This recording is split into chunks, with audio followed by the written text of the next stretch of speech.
Okay, this was the final 3-star of the Exodias versus MKMA war, and this actually drew at level 5, 3 stars all, and I think it finished all tied up at 85 all, so incredible elite war. You see here, this is the vitamin base, and I think this is the first time I've seen a mod of the vitamin base 3-starred, both running multis. I've seen them often 3-starred with a single, and people will hog the back and this sort of thing, but this is a bit of a mod of it, so I guess it doesn't actually. It's quite a mod of it. You can see they've pocketed the town hall and this type of thing, but it's the same sort of style. And I'm posting this knowing that a friend of mine is about to hit this type of base in his clan war day, so I'll stick this up first when I post these 4 videos.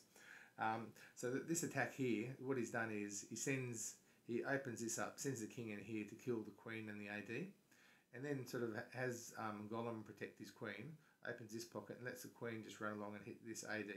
So you can knock out those 2 ADs and the queen pretty easily because they're pretty exposed on this base, and that's why it's weak. And then you just launch your air attack on probably this side or something like that, and it will just pass through. So that's how the base is taken apart. Let's watch Jay do it. Jay got 6 stars this war, insane effort. He's come along as a hitter. We've got amazing numbers of hitters, but he's raiding really well. So let's have a look at the raid. As I said, they drop the golem and the queen, so they're going to path into the AD. The king opened up that pocket. Might have been, I guess the queen's drawn him in, otherwise you might have had to drop a wizard here to make it go straight. He's let the bomb go off first. You could see the bomb was there, and the king's health run down a bit. And then hopefully he'll rage it a bit and take out a bit more, maybe take out a whiz tower. No, come on, use the king ability. No, the king died. Anyway, I would have used the king ability, but he's obviously focused on his queen. And see, the queen will come in here and hit the AD, and he could probably start his air raid now because the queen will get through to that AD before hopefully that starts hitting the loons, but playing it safe.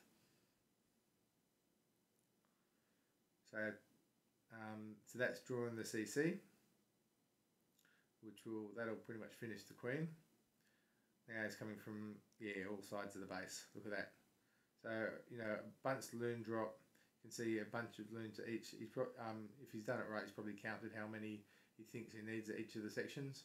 And this sort of approach of just circling the ADs and just having the loons sort of cluster in seems to be really effective right now. I've got a great raid I'll show you from today, similar sort of style. So rage and freeze, taking out the infernos, and this stage the base is pretty much gone. You've got that whiz tower, putting damage on that, but you've got the lavas there, so the lavas are just going to take all the damage you want, and that the base is wiped. So again, this is a great example of you just got to make sure you're protecting your air defenses in your queen. This base wasn't, and that was why it was 3-starred. Very, very cheap to, very easy, I think, to kill both ADs and the queen on that base, and that makes it a pretty easy 3-star. The other trick to that, I think, is just the way he did that drop. You see he's dropping really wide around the base. Rather than just sort of a narrow drop, he's dropping really wide, and that makes the loons sort of slowly cluster in on the town hall. And I think there's a lot of value to having a lot of loon bunches rather than just 2 or 3, because then if they're taking splash damage, you're not losing too many loons.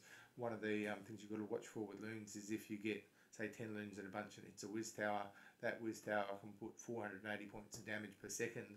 2.5 times what the Inferno can on that bunch. So you just need to keep your bunches a bit smaller if you can, and so by adopting sort of 5 bunches around the outside, that helps the loon raid be successful if they're going to take any splash damage.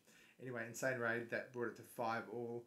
I might show 1 or 2 other raids where we tried to crack bases but didn't, because it just showed, when wars level up, people, really plan their attacks and throw everything at it. And I know I timed out, so I want to show that raid. Anyway, insane war, 5 all. Congratulations to Marek Smias. They've done something like 5 elite wars in a row, so they're going really well.